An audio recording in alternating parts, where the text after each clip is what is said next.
swap dealers that may have an impact on your operations. But just a first summary on the current state of affairs is this time last year we had just published 3 NPRs and final rulemaking on market risk. That is still in effect. In November of last year, there was an extension of the comment period that is still in effect. And I think everybody expects that the 3 NPRs on Basel III are going to come in largely unchanged from what they were in the original NPRs that came out. Around the rest of the world, Basel 2.5 has been in a final rule and was started implementation on January 1st of this year in the United States, and in most countries around the world, they're also are final and are in effect starting as of January 1st of 2013. The exception in the United States is related to liquidity risk, and I'll talk about that a little bit more in a few seconds. And in Basel III, the United States and the EU are the 2 major market segments that have not finalized their Basel III rules or started implementation. Most of the rest of the developed world, and I have a list here of countries where the final Basel III rules have been approved and are in the process of implementation. Now there are 3 areas of risk that I'm going to highlight here. First is the market risk Pillar 1. Pillar 1 is the capital for the required capital that is related to the market risk activities. There were some changes in Basel II from Basel 2.5 from Basel II, and these are just a few of the items that that are impacted by the changes from 2.5. One is that covered positions now, there's been a slight change in the definition of a covered position that removes gap from the consideration, but it also adds that your covered positions have to be unencumbered positions, and sometimes that can be a challenge for institutions who have to now start to keep track of their encumbered assets or liabilities where they have encumbrances against them. There's also been a slight change in the correlation trading positions definition that removes certain securitizations and securitization derivatives and resecuritizations. There's also been a change in the securitization capital charge where the resecuritization definition has had an impact. The major impact on market risk are the additional calculations for market risk capital. And it used to be a bar base with some coefficients and some add-ons and so forth, but now we have, in addition to that, under Basel 2.5, we have additional market risk capital requirements for specific risk calculations. And it used to be that specific risk calculations was related to corporates, but now with the advent of default likelihoods for a lot of sovereigns, there is an additional category for specific risk for sovereign names that had not been there before. There will also be some specific risk models that will be defined by the regulators for certain types of securitizations. There's also going to be another regulatory capital requirement for stress VAR, which is based on a number of different stress scenarios, and whatever results in the largest loss, that will be a capital requirement that will add on to your regular VAR capitalization requirement. There's a credit spread risk that many of you use now internally for your market risk economic capital calculations. That's going to be included in the regulatory capital calculations. There's going to be an incremental risk calculation that's related to credit risk, migration, and defaults. And then this sort of additional add-on, which is really a doubling up of the original VAR. It's called comprehensive risk capital. And in the final rulemaking, the Fed estimated that the required capital for market risk was going to triple from the old Basel II calculations to the Basel 2.5. And that'll be from a combination of things, and it's related to primarily the increase in risk-weighted assets, but there are some other things that will be related to that. In counterparty or in credit risk, for Pillar 1, which is required capital, the major changes were in counterparty credit risk, where there were some additional revisions in the way financial collateral can be included and your netting sets that are included in your capital calculations. There was also a significant change in the way derivatives counterparty credit risk is calculated with the advent of central clearing. And we'll get into that in a little bit more detail. That has an impact on credit risk calculations for derivatives that will be centrally cleared, rather than having a CVA calculation that you'll have for your counterparties, there's a new capital regime that will be related to how much capital you need. Particularly if you're a central clearer.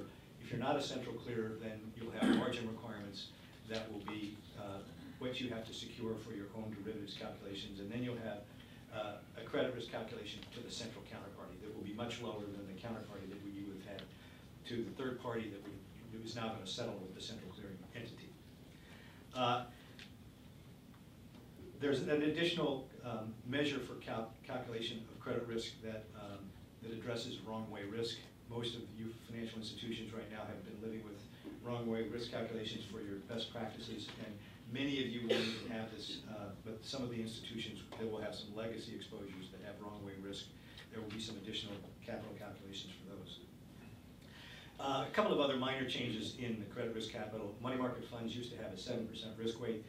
They're now going to have some new risk weight criteria, but the impact is that the floor of the risk-weighted assets for money market assets is going to go from a 7% risk weight to a floor of 20%. There's also an allowance for securitization capitalization that are for pipeline securitizations that used to be based on GAAP. That's now been removed. And a few other minor changes that are related to cash items and collection and some retail qualifying revolving exposures, which many of you won't be impacted by. Liquidity risk is in the NPR and in the final calculation, final market risk rule, the liquidity risk ratio, or the LCR, was adopted by the Fed as provided by Basel. But the NSFR, or the stable funding ratio, there's been a significant amount of pushback on that, so that is still pending, and I think even the Basel Committee is going to be looking at how to address additional measures of liquidity that haven't been captured by the LCR and the NSFR. But a couple of things that are related to that, and it's going to be primarily related to what your institution's exposure is to margin calls. Number one, do you have the capability to make margin calls under a number of different scenarios? The other is, do you have liquidity to handle your calls as a market maker or for commitments that you've made, particularly legal commitments for loans and the provision for credit? And then finally, there'll be, I'm sure there'll be a provision for liquidity measures that will capture where your institution has funding commitments from third parties to help you fund your balance sheet. But the challenges in being able to capture your liquidity risk measures is where you're going to find your cash flows and how you're going to bucket those cash flows. Are they robust, and do they cover the entire maturity spectrum of all of your assets and liabilities? And then secondly, do you have a good inventory of what your collateral or encumbrances are for what can be included in your liquidity balance sheet? So in addition to that, there's new capital requirements. So I was talking a little bit about the denominator, which is how you calculate risk-weighted assets, which is a driver of capital. There's also a change in the numerator, and that's in how you calculate Tier 1 and Tier 2 capital. So there's a significant increase in the minimum capital requirements for Tier 1 common equity. It more than doubles. It goes from 2% to 4.5%, and it's phased in, and I've got another slide for that.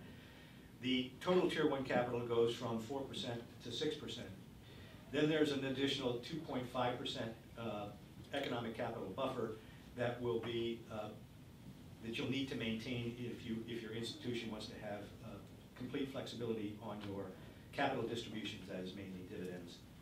And then finally, there'll be some changes in how much additional capital over the minimums you need that will trigger what are called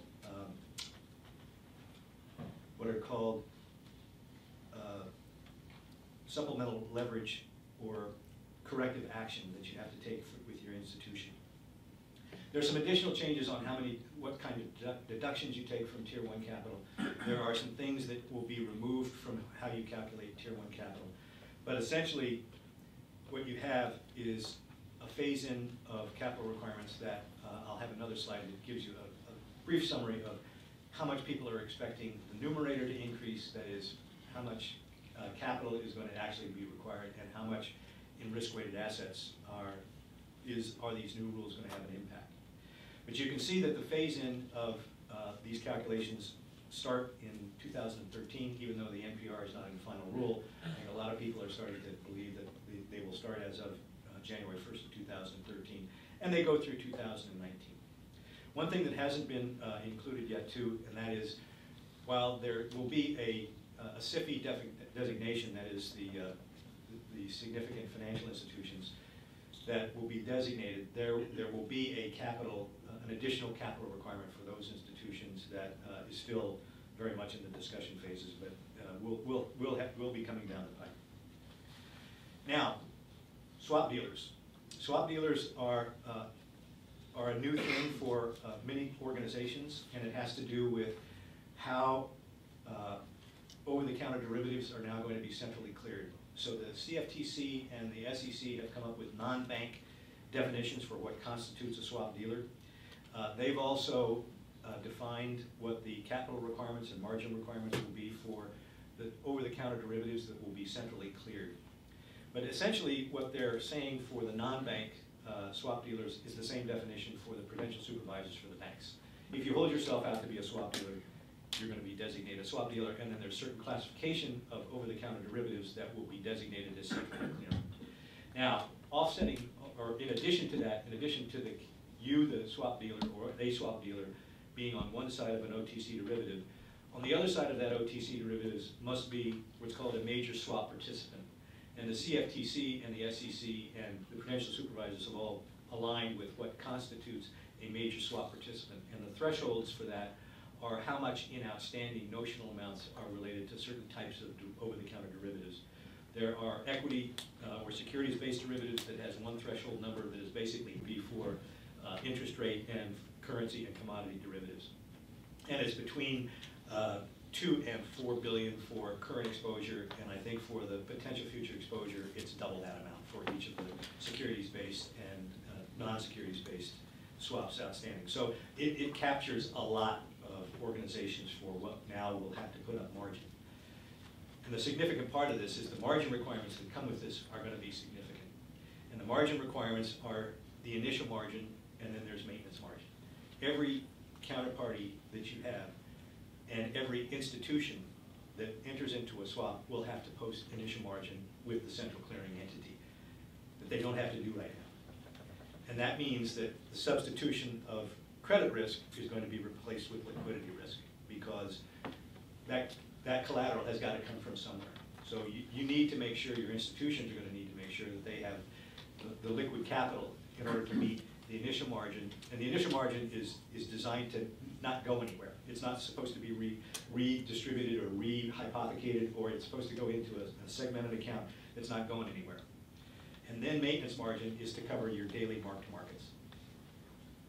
So what that means, and there's an additional piece of this that is significant for margin, is that not all types of assets can be included in margin. So initial margin, the initial rules from the CFTC and the SEC said cash, governments, some agencies, letters of credit, and just recently I read somewhere where the CME has also been permitted to include certain types of corporate debt securities as margin.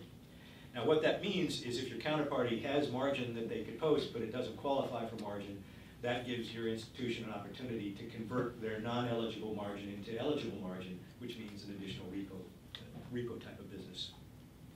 So those are some of the implications for what constitutes swap dealers. We also have a readiness level that I'll talk about in a second.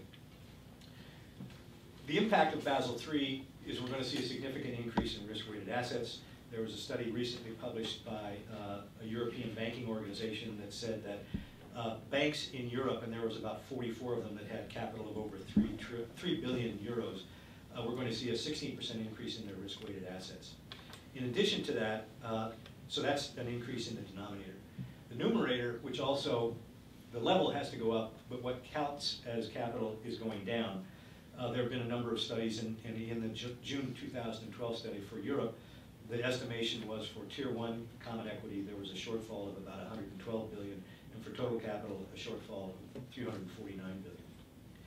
There are some additional changes in Pillar 2 and Pillar 3. And in the interest of time, I'm going to let you read this at your leisure, but it has to do with really, for Pillar 2, your internal processes, but the most significant. And it was in anticipation of the whale, and that is where you have model calculations, that you have an obligation now, or a process where you have to validate your models, and if you're going to make a change in your models, you have to notify the Fed. Now, our readiness are in a number of areas, including the swap dealer calculations, wrong way risk. Each of you will have your own pain point, but this is a list of the things that we're capable of providing for you, both in our controller view product and in our risk monitor product.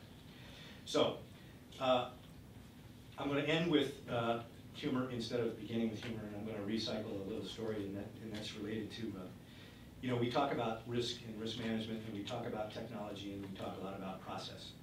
And process is really what all of you are involved in, but really at the end of the day, it's what you do with this information that's very important.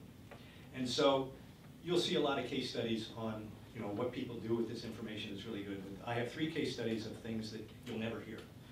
And that is, the first case study, in the face of uncertainty, my wife, her birthday was coming up, and she was hinting what she wanted for her birthday. So she said, I'd like to have something shiny, something that goes from 0 to 160 in 4 seconds. So I got her a scale. and that's when the fight started. So a few months later, we were getting ready to go to a dinner party, and I was getting dressed, and I said, honey, look, I'm bald, I'm getting old, I'm too fat, I'm really feeling down in the dumps. I could really use a compliment. And she said, honey, I'd say your eyesight is darn near perfect. And that's when the fight started. And finally, everybody, I live in Connecticut, and everybody in Connecticut knows that when the light turns yellow, you got it. And when the light turns red, only 2 more cars get to go. So I'm coming home from work one night, and the light turns yellow, and I gun it, and I rear in this car. And I could see just before I had out-of-state tags, so he didn't get the memo. So the guy gets out, he's walking back to my car, rolled down the window, and he's a dwarf. And he walked up to me and he says, I am not happy. And I said, well, which one are you then? And that's when the fight started. So sometimes you get it right, and sometimes you get it wrong. But thank you very much for your time.